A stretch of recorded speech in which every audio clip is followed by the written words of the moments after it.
প্রথমেই খেয়াল রাখতে হবে এই মাছের মধ্যে যেন কোনোভাবেই না জল থাকে।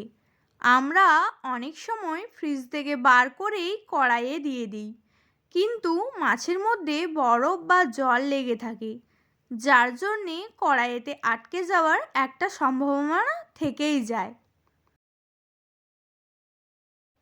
লোহার কড়াই অথবা ননস্টিকের মধ্যে যদি রান্না করতে পারেন, তাহলে কিন্তু আপনার রান্না করা মাছ কখনোই কড়াইতে লেগে যাবে না।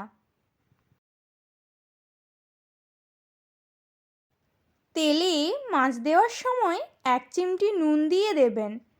এতে করে মাছ আটকে যাবে না, আর আটকে গিয়েও আপনার কড়াই নোংরা হবে না।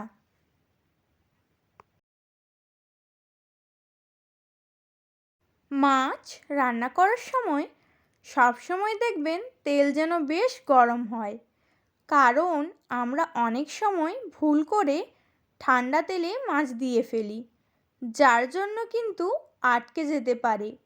বেশ টকবক করে তেল ফুটবে, তারপরেই মাছ দেবেন।